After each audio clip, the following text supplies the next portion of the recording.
One Take Podcast. It's the only podcast in the world that is a complete shit show. I am Turch, and with me is the co-host, the CEO, the man that is finally recovered from his flu. It's Kieran. How you doing, buddy? Thank you very much. Much better.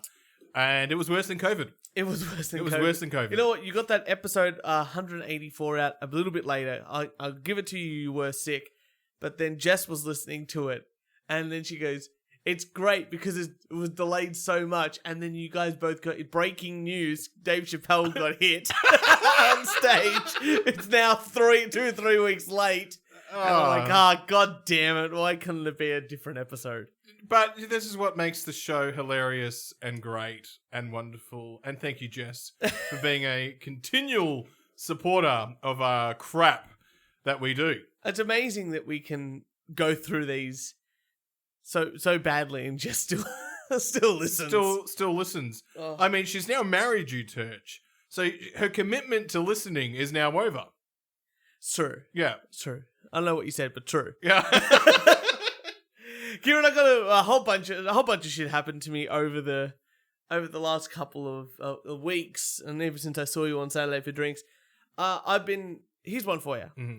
Have you ever sold anything? Like anything secondhand that I'm just going to put it up on Gumtree or Marketplace or anything like that? I fucking hate selling things secondhand because I don't want to have to deal with people.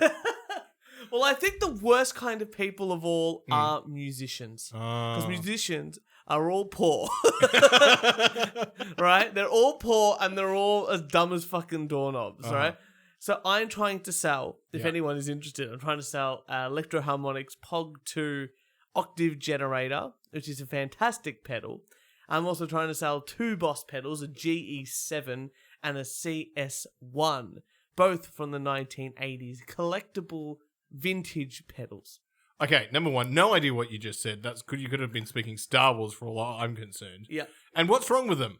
Nothing. I just don't need them anymore. Why don't you need them anymore? Because I've already got my beautiful pedal board behind you. Are you a better musician now? Oh, yeah. Absolutely. Yeah. Always. Yeah, you're now wealthier and can actually afford the good shit. Is that what you're saying? Oh, You don't need this scummy... No.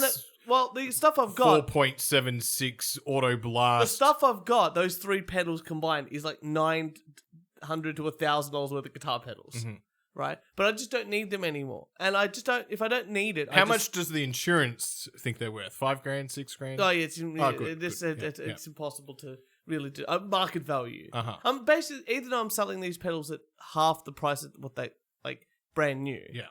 I'm still making... It's enough for me to buy my next product. Yeah. My next guitar thing. Yeah. Right? So, I get... I put it up. At this time...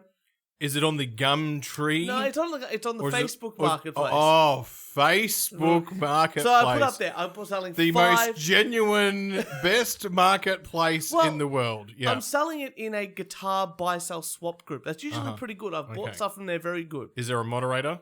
There is a moderator. Oh, it's actually quite a good group. This is serious. So I put up 5 guitar pedals and one of them sells really quickly. Okay. I'm like, that's great. Guy comes, picks up literally the next day, cash in hand. Yeah. Next one I gave to a friend of ours. I was like, I don't have one of those. Can I have it? Okay, yeah, I'll give it to you even cheaper than what I'm selling it for because you're a mate. Yeah. I like things to go to good homes.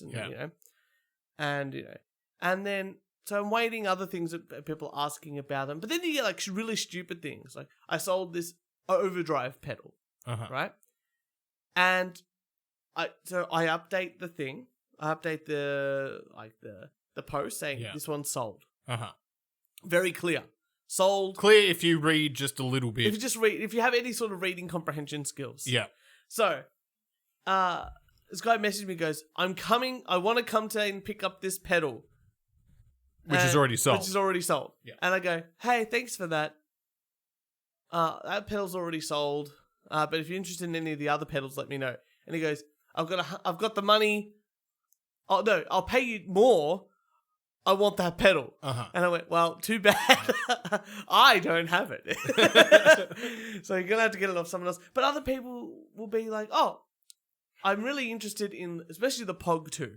The POG 2 is, now see, this is the thing.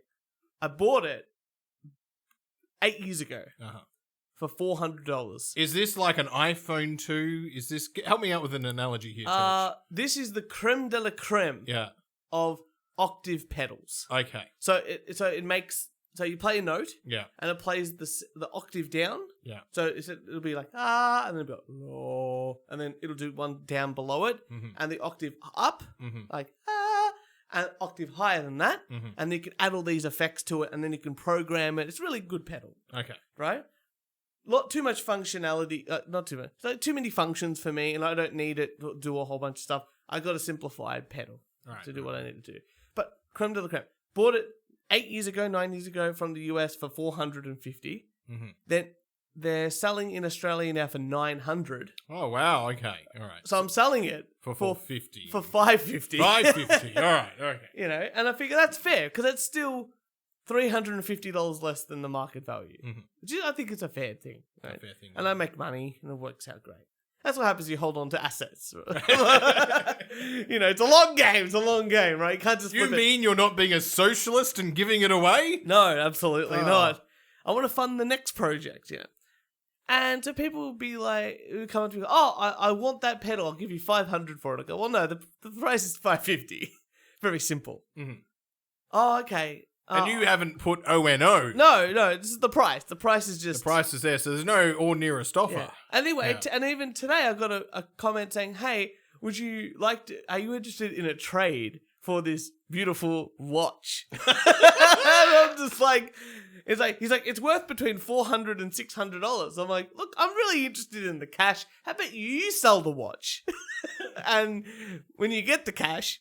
You give it to me, and I give you the pedal. He's like, I'll be back. It's a very simple thing. Like, and I didn't say anywhere that is it's a clear OPO, musician. Yeah, it's like, maybe it's worth between $400, so $150 less than the asking price of the pedal, up to $600, which is $50 more. I'll give you that, but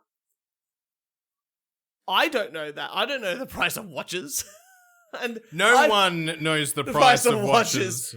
And I don't know what the resale market is. So I'm like, well, no, I'm not interested.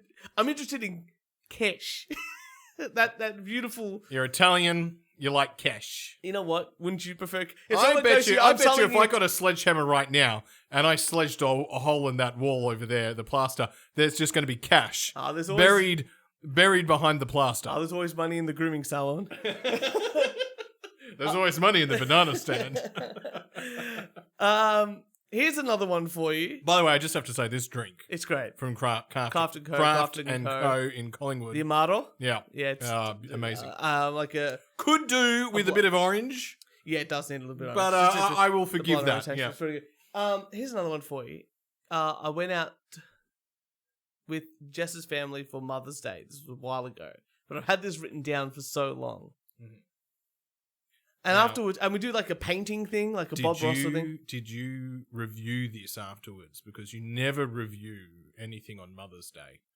Because these poor suckers have to go with their mother-in-laws. Yeah, it could be the nicest restaurant in the world. Yeah. But because they're with their mother-in-law and they have to pay, it is the worst experience ever. Don't ever let reviews happen on Mother's Day. No, people. it's fine. Okay. I just went there, I painted, and then we went to this bar in Collingwood afterwards, right? And, did you get to drink and paint? Yes. Oh. It was good. You BYO whatever you want. Uh-huh. So me and Jess bought a bowl of wine, and afterwards we went out to this bar, and they had one of my favourite whiskies there. The 10-year-old Bowmore. You've had it here before. That's one of those ones you just go, it's on the shelf, perfect, pull that bad boy down, let's have a drink of that. Yeah. So I pull it down, they pour me a glass, and get Jess her fruity drink or whatever she's getting. Bring it back to the thing. And I'm sitting next to... Strawberries and candy or something like that, yeah. I sit next to Mark, Jess's dad. Your father-in-law. My father-in-law. And my brother-in-law. And Mark goes to me, what is that? And I go, it's a beautiful 10-year-old whiskey, 10-year-old Bowmore. He goes, we are a pedophile. And everyone, like Jane, my brother-in-law, two brother-in-laws start laughing. I'm sitting there going, it's not even funny. So I think I'm past the point of that joke ever being funny. And I think because he said it so bluntly, like, oh, you're a pedophile. Yeah. I just didn't even register it as it being a joke. I'm just like, geez, that's a real serious accusation. I'm married to your daughter here, man. All I could think of was, I don't think that's really fun. I'm just sick of that. Anytime someone says, "Oh, 12-year-old, 12-year-old," yeah. I think I'm just either maybe it was funny when we were 18, 19. Things that were funny then that are not funny now. I think it is still. I think it is still funny. No doubt. I think the way you do it. Were you not intoxicated enough? No, because I was driving. Someone had to drive the everybody home. That's what That's what I do. That's what I do when it's family. I like, especially Jess's family. You're the driver. I let Jess have fun. And then when it's my family, she drives. So it works out. And as you know, that's a better deal because my dad, 10 out of 10 alcoholic. I would rather drink with your dad. Sorry, Mark, but I would rather drink with Gaetano than I would. The problem is, my dad is so good at drinking that he's so good at drinking, but he's also so good at making other people drink. Yeah, I know. I don't know. He's got this skill of the hospitality of his drinking. 10 out of 10 hospitality. And he needs to show you all the liquor he has in the house. You've been there before, and you'll go there again, and he'll show you the exact same liquor, tell the exact same stories. But you're like, I'm having a great time. Say it again, Gaetano. I don't even remember the story, so I'm all in for the stories again. I think that's the trick with him. He tells these stories, gets you so drunk, you go, I don't remember him talking about that. And I'm like, I've heard this story, just like the pedophile joke. I've heard this a million times. But then someone goes back and goes, yeah, let's talk about this volcano, Mount Etna, a spoonful of 80% alcohol in my mouth that's burning. I never had that before. Oh, you gotta have it. You gotta have it. Let me put this 80% alcohol in your coffee because we're not game enough. I remember that decision that night where I was like, I am not driving home. Let's do this. Let's go full out. As soon as you made that decision, my dad just grabbed all these alcohols, all the good alcohols as well, just put them on the table. I'm in. Turch, movie review time. Movie review time. Yes. I saw Top Gun. You did see Top Gun. I saw Top Gun. What a great film. Strongly recommend you go see it. When did you become a Scientologist? I don't know. I've seen the original Top Gun, right, unlike some people in this podcast. Mm-hmm. And there's the 80s Top Gun film. So, and I was a bit worried. I was a bit worried going into Top Gun Maverick because I thought Hollywood has stuffed up some of these sequels and they've made it woke. Or their like reboots are really bad. Like is this going to be that? Yes. I was prepared to sleep in the cinema. Yes. Like I did with the last film. Doctor Strange. Yeah. I did not fall asleep. Amazing. I had popcorn. This is the first... I had Maltesers tipped into my popcorn, which was delicious with the saltiness. I had a flask. I had a flask poured into my drink. I had a great time. And you said the movie, we're just talking about outside. Yeah. The movie you said was really action-packed, no woke shit, great. Action-packed, really great. And then I learned afterwards that all the actors were actually in F-18s. Yeah, like actually flying the planes. And they actually, well, they probably didn't fly planes, but they had to get so fit that they could handle the G-force. Yeah. So it actually, real response. Yeah. Which now I want to go back and watch it again. See, I think this to appreciate that. I'm going to put out that I think this is the first movie review you've ever given that has not been solely based on the legroom. And that's amazing. That's a first with this podcast. I think that is a first, isn't it? The fact that I haven't even brought up legroom yet. This is basically a 10 out of 10 film for you at this point in time. I feel like even if the legroom wasn't sufficient, this film would still get a very high score. We almost made it. Look, we got back. I don't see a film unless it's back row center or back row. Yeah.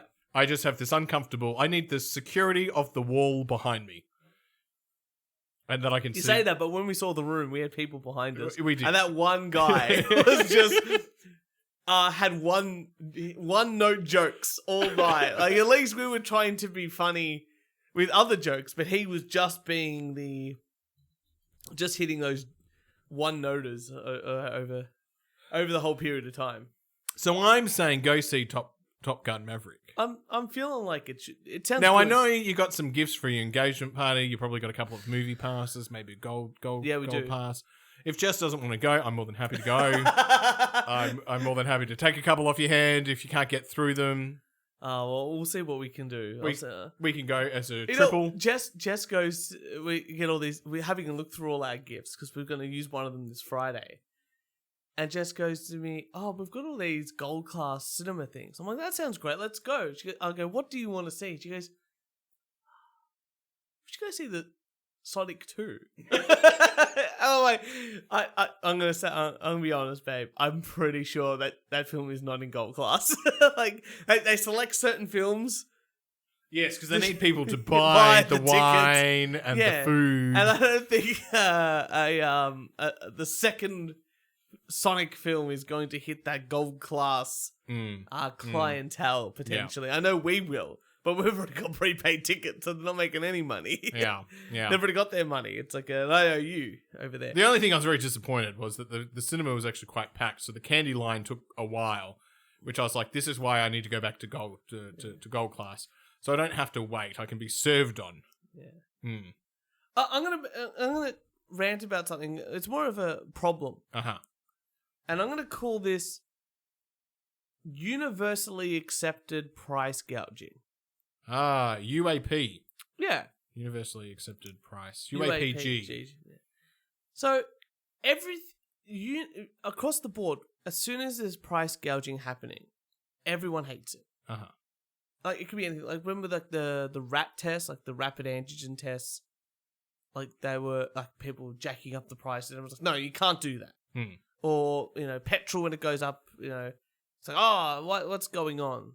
Well, I was thinking of a scheme, Turch.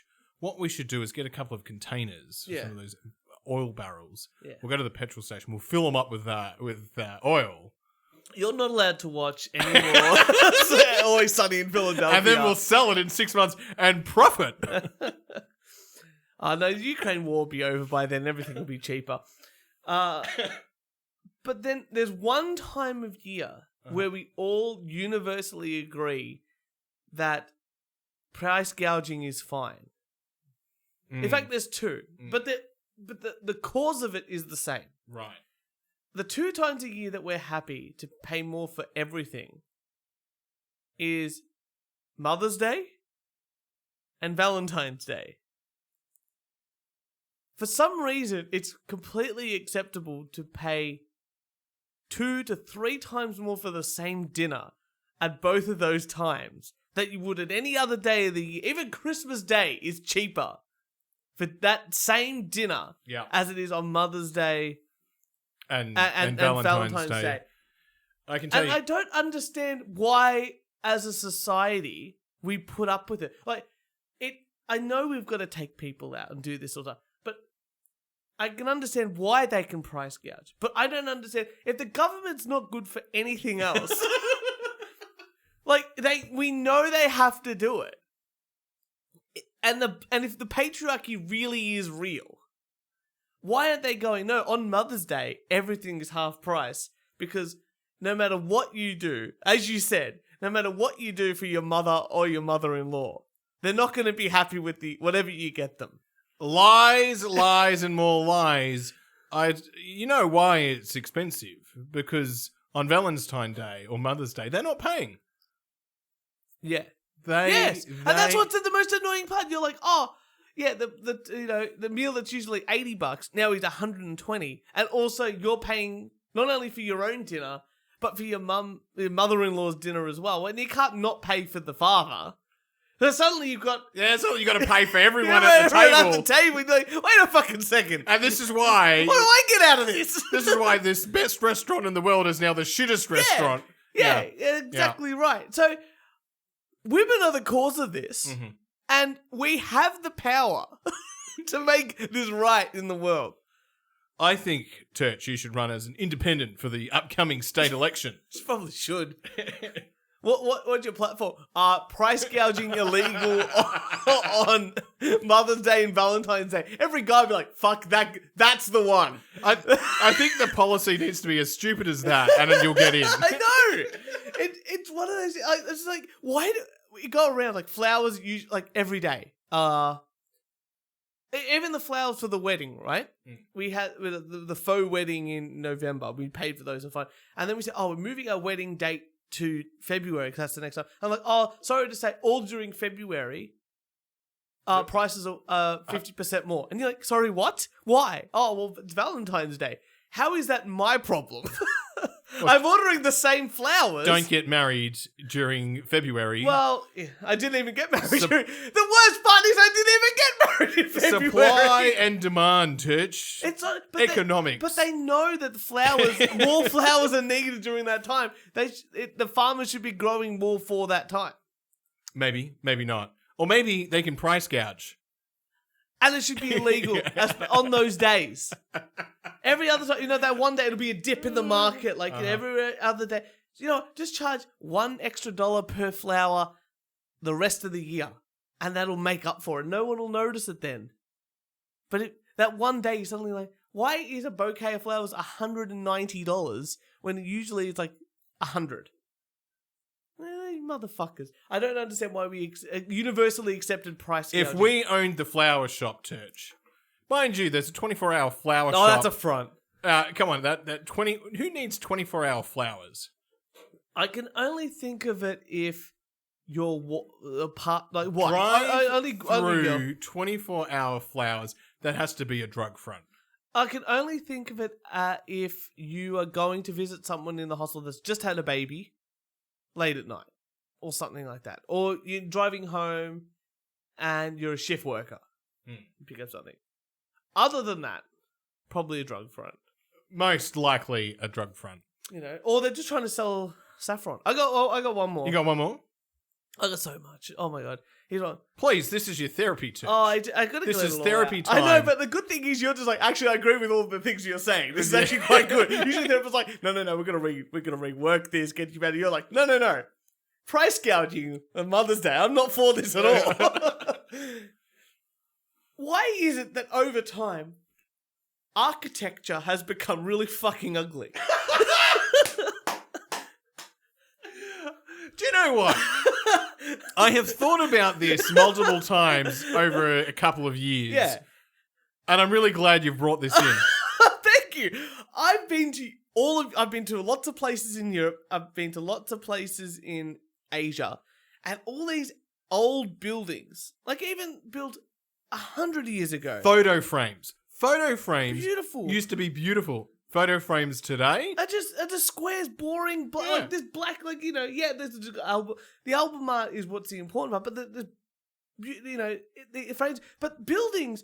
Architecturally designed buildings today by business professionals and architects that have got all their qualifications, isn't that? Look like absolute fucking garbage compared to anything in the ancient world, or anything even probably up to the late 1800s that was built by guys that were pretty good do you know what it is? Maths. The 8-hour workday. So once the 8-hour workday came in, all the fancy stuff went. People no longer working 16 hours a day to build beautiful things.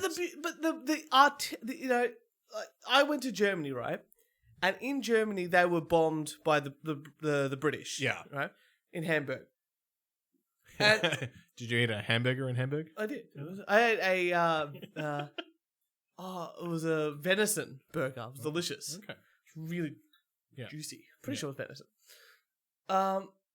And they, the British bombed all the buildings. And they were all really old buildings, from the 1800s. But there's 80 years later, 90 years later. They've rebuilt them? Or they say, well, we're going to rebuild them. And do we rebuild them and make them look modern? And they all decided, no, we want to restore them to what their former glory was. That 1800s. From when ancient aliens were on this earth building these buildings. No, I've been watching more Ancient Aliens. And I realized they never talk about European architecture. Oh. The Europeans did it all themselves, but every other culture not so much. And then that's when I really feel bad for the Aboriginals, because every other culture got something. The Europeans could do it all themselves. The Aboriginals maybe got something, but they really didn't do much. I'm they're really racist. On Ancient Aliens, okay. Yeah, that's what I'm thinking anyway. But they rebuilt the like the facades anyway. Like the internals they changed because building codes. Yeah, but the facades they replicated exactly of what was already there. So if there was stone chiseled out, this like window frames or window arches, they would re-put those in. That's great. That's beautiful. And you're driving down and you still feel like it's modern, but it's still got that beautiful old style feel. And even though, like, it's almost 100 years old, like 80 years old now, but still, like, at the time, it still would have looked like 1850s, early 1800s. And I look now, like, if you talk about buildings now, like our Parliament House here, beautiful looking building. Rialto Tower looks like a big pen. And you're like, I don't. Which building do you want to like look at? Like, no one wants to look at the Big Pen building, but everyone will look at beautiful columns, architecture, and I don't know if it's like even those like the Taj Mahal, beautiful building. If you compare that to like any other like modern building, like even the Twin Towers. Yeah. I'm going to give them shit for looking bad. Maybe that's why they were destroyed. Well, maybe. You never know. But even the Empire State Building has some sort of that grandeur to it. It does, having been to the Empire State Building. But you compare that to like a modern building. And the lifts, I think the lift doors are made out of gold. Yeah. Or look like they're made out of gold. The other... I don't understand why. I mean, there was a big uproar when the Sydney Opera House was built. Oh, that's a fucking ugly piece of garbage. Like, it's iconic now, but really look at it and you go, why the fuck would you build something nice? Make them look good. Put a pyramid there. Get some... Put a pyramid, Get some Jews, whip them out. It'd be fine.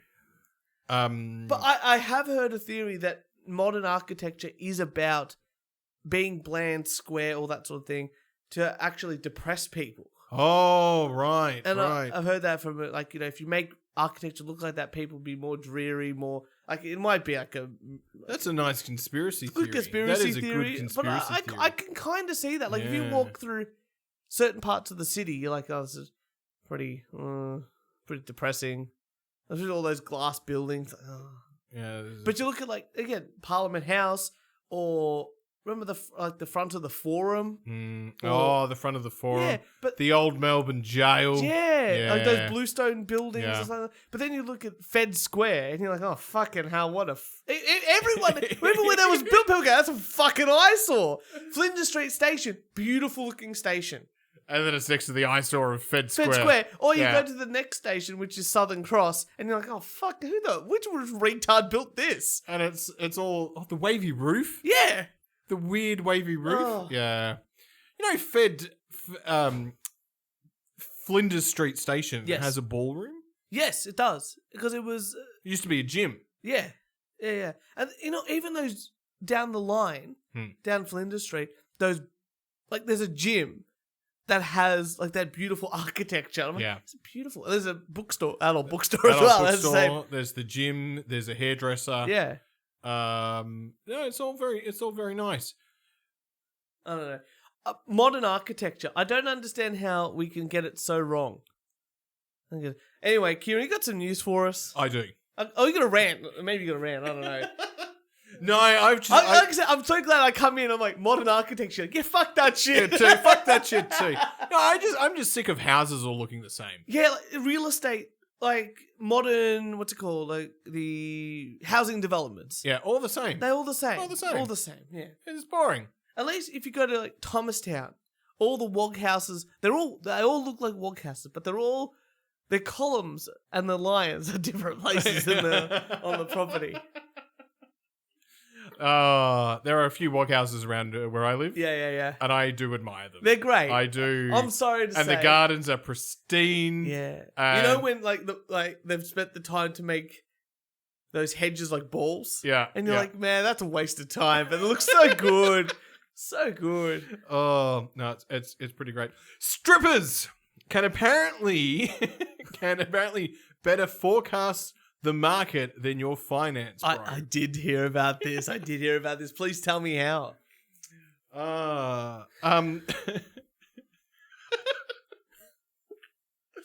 Okay.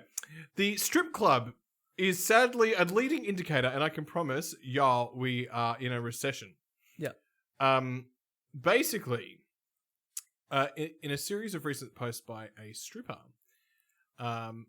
they have... Sorry. I have heard about... I did read these ones, and she was saying we're a really good indicator of how the market is doing, how people are going. Because if people have disposable income, they'll spend more... When they do go to the strippers, they'll buy more expensive drinks, they'll buy more lap dances. Here we go. In a series of recent posts, this person on Twitter said that sex work has survived through every war, recession, and decline of empires, and pointing out that strip clubs have been an operative tool for business people, not just a source for sinful entertainment. So basically, they are aware of fluctuations in the market and how upper-class white men are behaving and spending their money. Yeah. Ask any stripper. We have to be aware of how rich people are going to spend their money. Stripping is betting on how the rich spend their money. Yeah. There was, I think another post was saying people were monitoring the stock market to see if it was even worth going to work that day. Yeah. Because if it went down, they're like, oh, well, no one's going to come in and burn money at the strippers. If it's gone down 4%. Yeah, exactly. Exactly right. Whereas if it goes up, they're like, oh yeah, we're working tonight, baby. We're working tonight. We're gonna get someone to come in here. Or when I think there was another post that said, oh, when your favorite customer asks what the second most expensive champagne or vodka is or something like that, you're not going to be making much money that night. It's a good indicator. I mean, it's survived. It survived everything. If I've learnt anything from this story, we need to own a strip club. Yeah, okay. We'll get killed if we try to open one. I guess there's the mafia's involved. There's very much a gangland. My Italian accent can only go so far. You're gonna have the cash and the goons, the hired goons, to back it up. I gotta admit, our strip club centre in Melbourne, it's very peaceful. Not a lot of murders happen out there that I'm aware of. I don't think it happens much anymore compared to what it used to. What it used to. I got to say, well, speaking of strip clubs, here's a good one for you. An Austrian brothel has bought a second sex doll after its first became more popular with customers than the real women. So they bought this sex doll named Fanny. Yeah. And at this brothel in Vienna, and all the men have gone in and go, oh, I want to have sex with the sex doll. How much are they charging for the sex doll? Rents out the sex doll, Fanny, for €80 an hour. So that's like $150 for the hour. And I've just bought a second one due to such a high demand. Now, this was in 2017. I found another article which has said Europe's first sex robot brothel. So they made this whole brothel with just sex robots. And I think we talked about this years ago. They've just said, no, you're not allowed to have a brothel of just sex dolls anymore because more men are going to these robot sex dolls than they are to real brothels. And they're pushing the market out of brothels. Oh, wow. So Europe's first sex doll brothel has been forced to move after real-life prostitutes complained sex dolls were stealing their trade. We got to get someone who's been to a sex robot so brothel. This one's in Barcelona, but they're like, all these sex workers are working in there, and they're like, well, we're not getting the business anymore. But isn't this a free market? Well, yes. What are the sex robots doing that the prostitutes aren't? Not talking. Being hot all the time. Always on.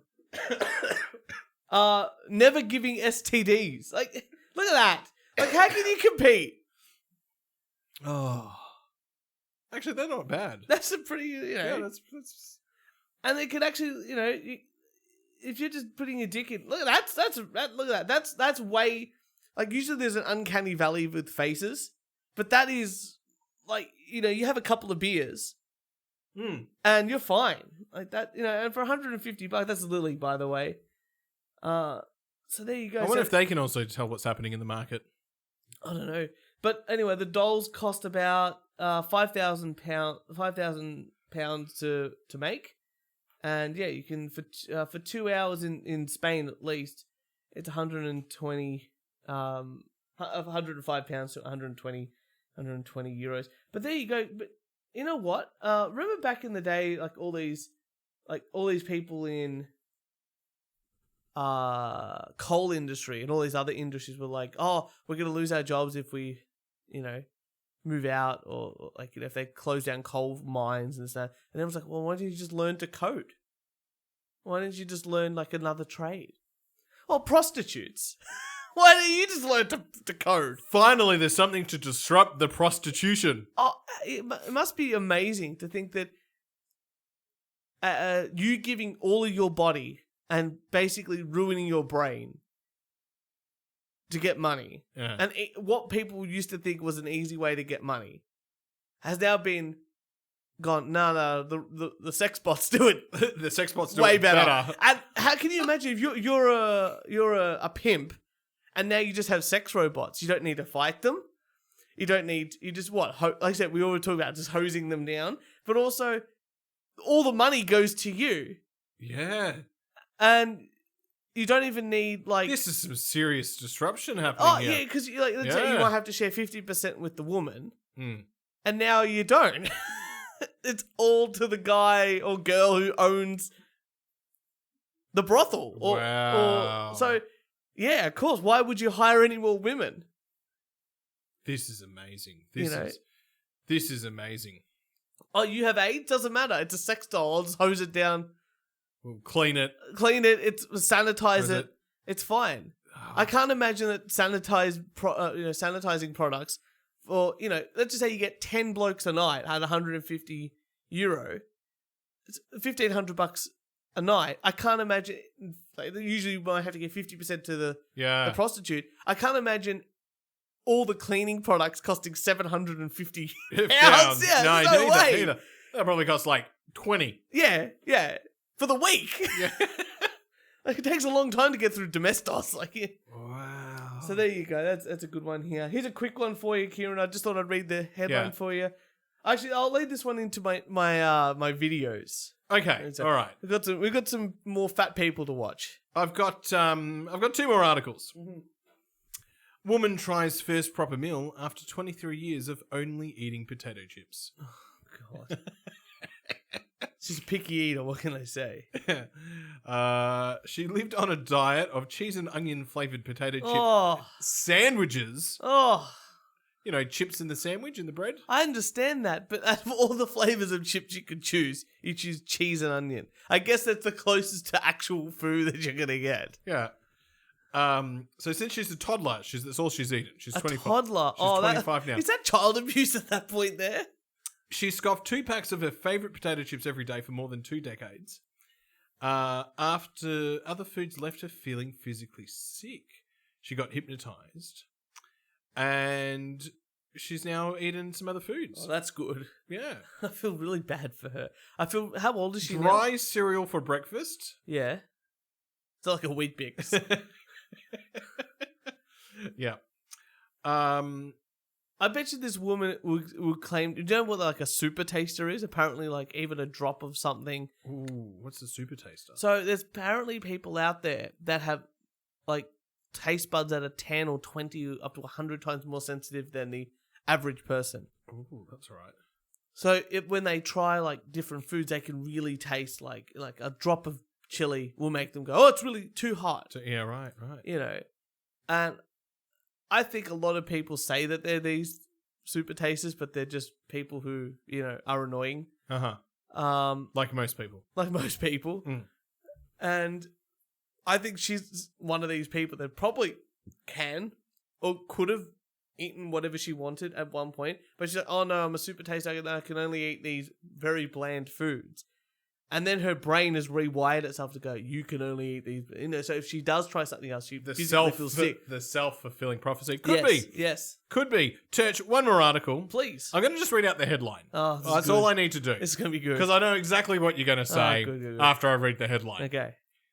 asteroid the size of 350 giraffes to fly past Earth this week. Americans will use anything except for the metric system. I was just like, why is the unit of measurement 350 giraffes? Oh, I was watching... Have you ever watched the show Taskmaster? It's a UK show. But it had Tim Vine on, who's one of my favorite comedians. Was a one-liner, but really clean one-liners. Amazing. And they had to there was this bit of string that was wrapped around everywhere, and they're like, you have to measure how long the piece of string is. So he found a lobster, like this toy lobster, and started wrapping the string around it. Yeah. And he got to 300 and so many wraps around. He goes, it's 512 lobsters. And he's like, well, how long is the lobster? And he goes, so much. And they did the calculation. He was like really close to the actual measurement. And then he joked like, maybe the lobster can be a new unit of measurement. LB. Lobsters. Funny. And I feel like that's the same methodology that they go, how many giraffes? Like I bring in jokes like that, like if I want to measure things, like they do that all the time in Taskmaster. They bring in, it's like, this is 14 rats long. And you're like, just give us a real answer. It's funny. It's hilarious. But, the Americans... a great title as well, because it caught my attention. It's pretty great. Well, Kieran, here's an article for you that's going to lead into my next section here. You want to read that bad boy out for me? Healthy lifestyle may increase life expectancy. Research suggests. So I'm pretty good.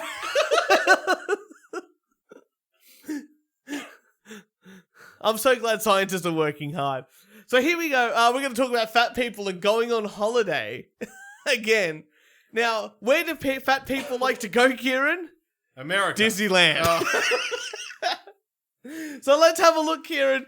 Is Disneyland... This video is called Is Disneyland Plus Size Friendly? A very important question, because what we really need in Disneyland is more fat men and women that are really into Disney. Do you know what's hilarious? Fat Australians go to America and go, wow, everything fits me. You're going to love the next video then.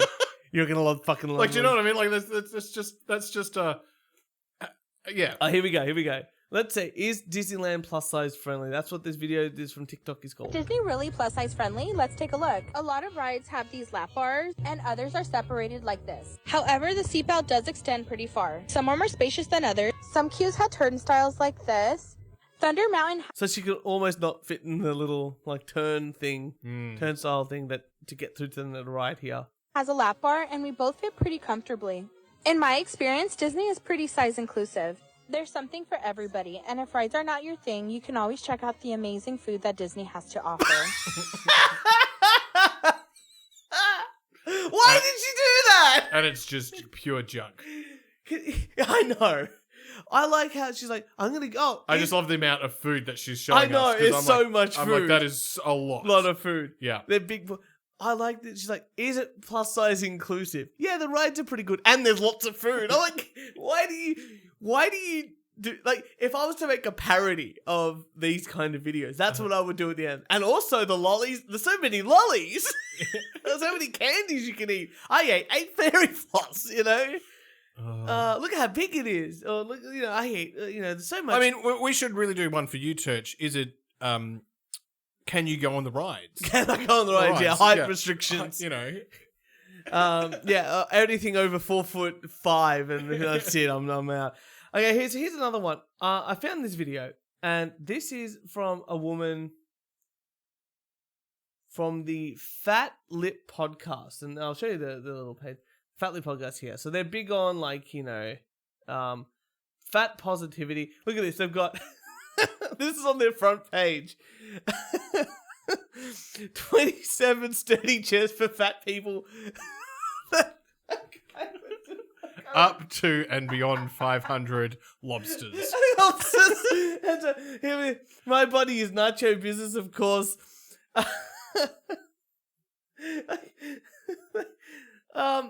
It's just about fat people, right? And I think we've got to have a look at this. But one thing that they do, these are the people. Remember last episode we were talking about straight fat and skinny fat. Skinny fat and all, but more like straight sized people. Straight sized. So they were the inventors of that term, from what I can tell. The fat people were the inventors of the the straight Fat size? Lip podcast. Yeah, right. And so straight sized people is a term that they created.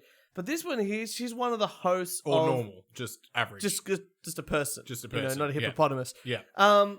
So this one here, so someone has messaged this woman who's the person, like the host, one of the hosts of the Fat Lip podcast, and they said, "You're a small fat. Why are you speaking over super fats?" There's a riff. And then I'm like, man, that's a great question. I don't know what you're talking about. And then you can sort of see this little chart. Uh-huh. And I know it's a bit far away for you, so I'll sort of read it. So what they've done is... Kieran. Why are you explaining over... what was the terminology? Super fats. I just want to see if I can get it closer. I don't know if you can see it, but here, this is the graph that she's using. Okay. And it's called the fatness spectrum. Wow. So, Kieran, are you ready for this? So we've got here small fats. What is a small fat, please? Someone who wears 1 to 2XL. For women's clothing is 18 and more. And then you've got that's the start of the scale. Okay. No pun intended. So, if you're not small fat, you're just a regular. You could just be fat. No, or just normal. Yeah, I guess you're just. No. This is all the fats. Okay. So anything less than 1 to 2XL, you're straight size. Okay. Right. And so the next step up is mid fat. Mm-hmm. Why do everyone need to have fucking labels? That's Kieran. This is great. Then mid fat goes from. What is mid fat? Goes from 2 to 3XL. You know, size women 20 to 24, which is the top end of that is 3 times more bigger than what an average woman is. Okay. That's mid-fat. That's mid-fat. All right. 3 times the... And then like... I'm pretty sure on a bell curve, we're way into the you know, they're really pulling it down. Yeah. Okay. To the lower percentage. Yeah. But they've also got like a 3XL. That now, I tried to do the conversion because 3XL for Australians is different to 3XL for American. Yeah. Their 3XL is like our 5XL. So we're getting into some fucking huge people. That's mid-fat. Mm-hmm. Now we're up to super fat. Kieran. This is only number 3. It's number 3 of the four level tiered fatness spectrum. Right. 4 to 5XL, size 26 to 32. Now that's 4 times the width and the girth of a regular, like a standard woman. Yeah. I was going to say, most people that I see in Australia are probably the first fat. No, I wouldn't even say they're that fat. No, if you talk about like the fat people in general. Yeah. Like if you had to say like what would a fat person look like, you'd probably go, oh yeah, probably in this small fat range. Small fat range is probably the fattest. That, you know, and very rarely would you get anything above that. Yeah. Like an anomaly. Yeah. Okay. So now we're up to the last one. These other ones don't exist in Australia. No, these are like your 500 pound, 600 pound man. Yeah. Okay, are you ready for this? They're called Infinifats. Right. And it's 6XL and higher. So they don't it's no limit. Wow. And for women, starting at a 34 and higher. Now, I don't even know if they make clothes for people that's like a dress at size 34. I couldn't find any in my research. Jess was like, what the hell is that? That's not normal. Remember, American sizes are bigger than Australian sizes. So we're looking like at a See, 7 I'm or sure 8 there's XL. Europeans who come to Australia and go, Jesus Christ, we're all fat. Mhm. Oh, yeah. Yeah. I'm over there. I'm not a tall guy. I'm not that big a guy. But in Europe, I'm like a large. Yeah. You know, and I've got small t-shirts here. When I go to Asia, I'm a giant. I'm a giant. I'm there. like a 7XL. Yeah. Yeah. But like, imagine that. But it's an American size. An American size would be like a large. Yeah. What the hell's going? Or like a medium. So this woman here has gotten the question. Now that you know the why do they call it a spectrum? Why do they call it like levels? Levels? Or something that doesn't sound like. I don't really think it's a spectrum. This is like, it's not it's not something you can be on a spectrum. We of. already have a classification. It's sort of called the BMI. Well, the BMI is a bit iffy. Yeah, but the But BMI it is a gives you very some good approximation. Approximation, right? Well, according to the BMI, I'm morbidly obese. So I don't know. It's what happens when you weight train too much. Yeah. Yeah. So this woman here got the question. So we'll come back to what the video is about. That you're a small fat. Why are you speaking over the super fats?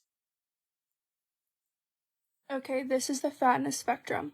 A small fat is a size 18 and lower, 1X or 2X. I'm a 4X, 5X. I'm a size 26, sometimes 28. I am the super fat you say I'm speaking over. Okay, this is the fatness. She's getting angry now because someone's got, oh, actually, you're a small fat. And she's like, no, I'm actually fatter. I'm not the next level up, but the level up after that.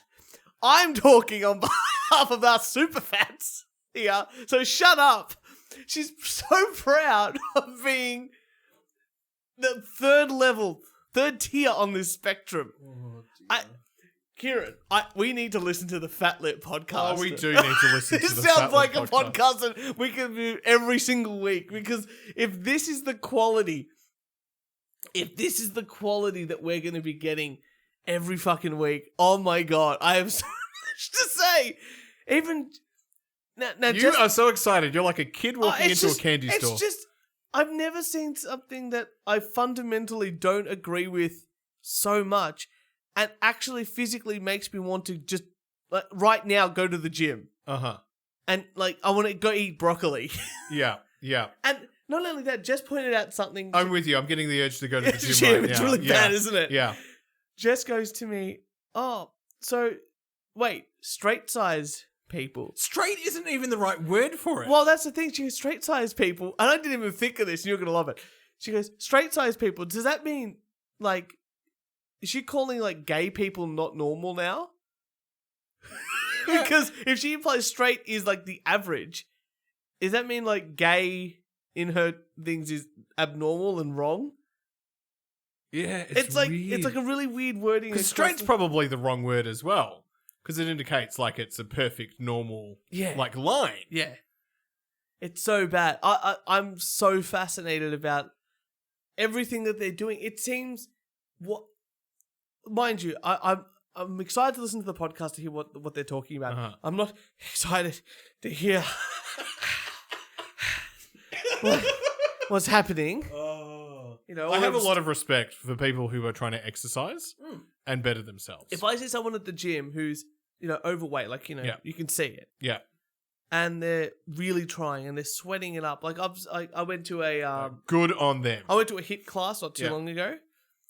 And there was a guy there. He was an older guy, but he bit you know, bigger guy.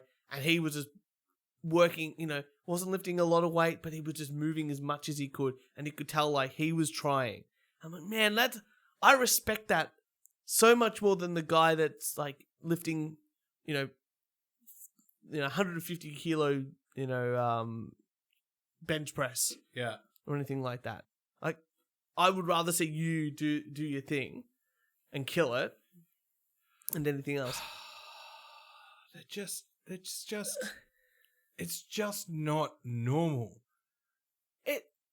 I can understand. People will have, everyone has different bodies. Everyone does this, something different. Because I say this, the Maoris knew, because I go out for dinner, right? A lot of Maoris are near me. Now, they are big people. Yeah.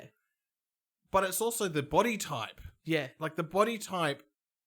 They're broad-shouldered. They're broad-shoulders. They're actually, and a lot of them are big people. Like The Rock is a Maori, isn't he? No, I don't know. Hawaiian. It's a similar. It's just a different. Yeah, but he's massive. Yeah. But he's also tall. So when I would call the Maoris near me big. Yeah, but I wouldn't call them fat. I wouldn't really call them fat. No, there's a difference. Like you wouldn't call Arnold Schwarzenegger fat. They can't help their broad shoulders and the broad. Like you wouldn't call Arnold if you put Arnold Schwarzenegger on a scale, and his height, everyone go, well, that's morbidly obese. I was like, but look at the guy. He's a fucking monster. Fucking muscles. It's all monster. Yeah. Exactly right. So it's like, but these people are just talking about, I can't stop. I am what I am. It's like, well, no. You have a little bit of input about what you eat, what you do. I go to bed and set my alarm and get up in the morning and go to work. Yeah. And I have some discipline. Yeah. A little bit of discipline. Discipline. Yeah. It's just. So this looks fantastic. Again, 27 sturdy chairs for fat people, up to 500 pounds. I think we're talking about 350 being 160 kilos or so. So you got to add in it's like 225, 230 kilos. That's what these chairs are rated for. That's a massive person. That's more than that's us combined and another 50 kilos. God, the pressure on your joints. You wouldn't be able. Where's the quality of life? I think we're talking about this. If you're going to Disneyland and hoping that the seatbelt fits on you, what quality of life are you enjoying?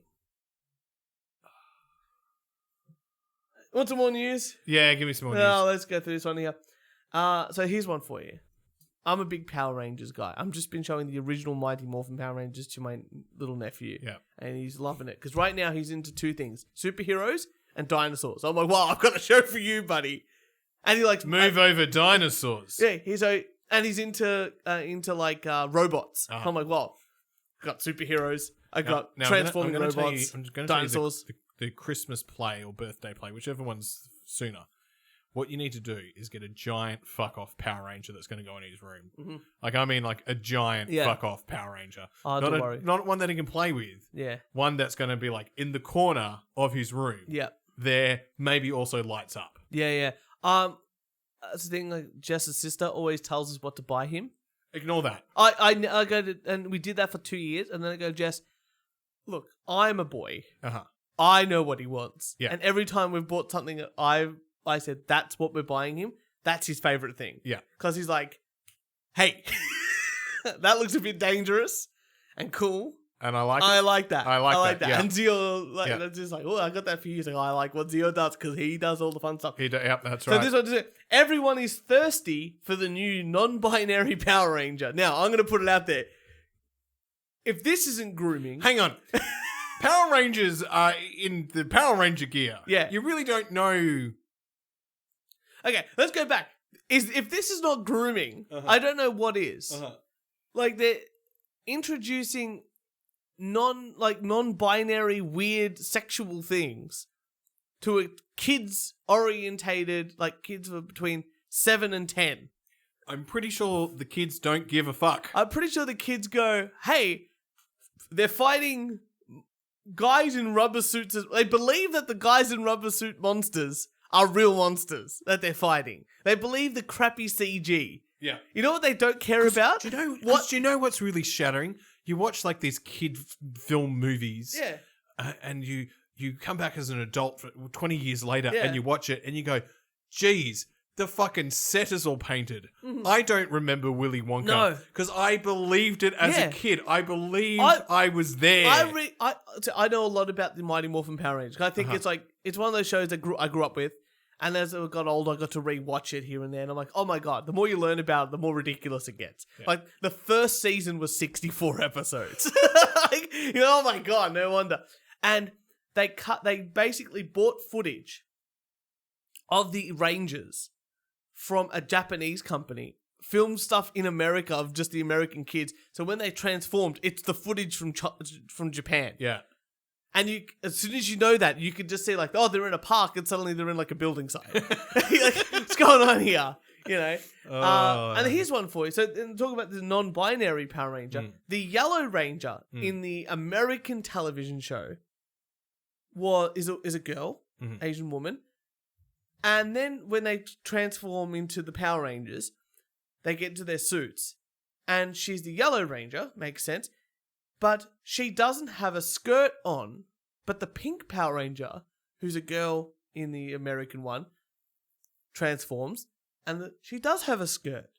Okay. Never noticed it as a kid because I didn't give a fuck. I'm like, yeah, they're in their cool suits and they've got their weapons and they're fighting. And they're fighting the monsters and the evil people. They're fighting Goldar and Rita's doing the thing and all that kind of stuff. I was like, great. That's what I want to see. That's all I care about. I want to see the same footage of the Megazord transforming into the Megazord that every episode has. Like they did it once, and it's actually the toy that they turn up like this. It's so great, right? That's what I care about. Like, you know, get out the Megazord, get out the Dragozord, combine, get on Titanus. This is what I want, right? But and the kabooms and the explosions. The Yellow Power Ranger doesn't have a skirt on. Right. And as you find out later, because they bought the footage from Japan and spliced it together, in Japan, when they did their like, oh, we're going to film like the actual people without the suits, the Yellow Ranger was a guy. Right, okay. Well, there you go. That explains that, doesn't it? So that's why the Yellow Ranger in the American one doesn't have a skirt. Makes sense. In fact, sometimes you can really see, as an adult, you can really see a dick package going on, right? It's great. I love it so much. So, for me, technically, that was the first non-binary Power Ranger. All these, in the first season, they got it right. They had black characters, they had the Asian girl, they had all the stereotypes, and everyone was like, yeah, look at that. I love the black Power Ranger, and I was like a white guy. Well, as white as Italians can get. So good. So good. Here's one for you. We'll go a quick whip round. Student midwives are being taught at university how to help biological men give birth in trans-inclusive manual, even though it's scientifically impossible. What? Yeah. So students are on a €9,000 euro a pound a year undergrad. Which university is at this? At Edinburgh and Napier. Biological men can't give birth. Course will claim that biological men can get pregnant and give birth, include detailed instructions on caring for males who are in labour. I always think back to that scene in Monty Python's Life of Brian. Yeah. It's like, why do you want to be a woman, Loretta? I want to have babies. But you can't have a baby. We're going to fight for the right for him to have babies. Why? What are you going to do? Put it in a box? Like, that's the we'll fight for his right to have babies. It's a fight against the oppressors. It's a fight against his thing of reality. You know, it's like what? Like, I'm a guy. No matter how much I push and tug and thing, and how many eggs I shove in me, my sperm's not meeting up with it. I'm not shooting a baby out of my dick. You don't have a uterus. A uterus. That's the important part. Not yet. Not until science can give you a uterus, Turch. That's right. That's right. I think this is the last one. This is the last one I got. Antifa activist goes viral, bragging about a lawsuit against his landlord for demanding rent. And it turns out the landlord is his grandmother. I saw this. Oh. Goodrich has locked his Twitter account and revealed that the landlord was his grandmother. So she said, rent should be free. Rent is illegal. What is it with these socialists? I don't know. I think housing should be a right rather than, no. That's not how things work. It is. Let me borrow your toothbrush. No, I don't want you to. Why not? Well, you might get your stuff all over it. Well, maybe I don't want you in my house that I've invested in and I paid for. That you worked for. If you use it though, I'm happy to exchange money for goods and services, and this is a service of home, That's pretty great. I can't believe it. I can't believe that this militant Antifa, like, that's fascism. Suing your grandmother, I would put as fascism right there. Oh, someone's out of the wheel. Oh, wow. And there's actually a house to get. That's the worst part. He really screwed himself out of that. Oh, well, Kieran, always good to have you in the studio. Thank you very much. Unless you got something else? No, I'm done. We'll have lots of stories from this weekend. We are celebrating. We are celebrating my wife's birthday, so it's going to be very exciting. With that, ladies and gentlemen, if you need some more wanking material, make sure you follow us on SoundCloud, iTunes, Spotify, Instagram, Twitter, or Facebook, or just look at porn. That's probably more enjoyable. Whatever gets you off. Yeah. And if you'd like to send some hate mail, death threats, rants, record it on your phone, email us at weonlydowonetechpodcast@gmail.com. And make sure you give us a 5-star review on Spotify as well. We love all those sort of things. And again, if you can write a review, shit all over us in the comments, because that's way more fun. Way more fun. Kieran. We enjoyed reading them. And we do. Yeah. We do. When we get... Kieran, thank you so much for being in the studio. And we will see you guys next Thursday.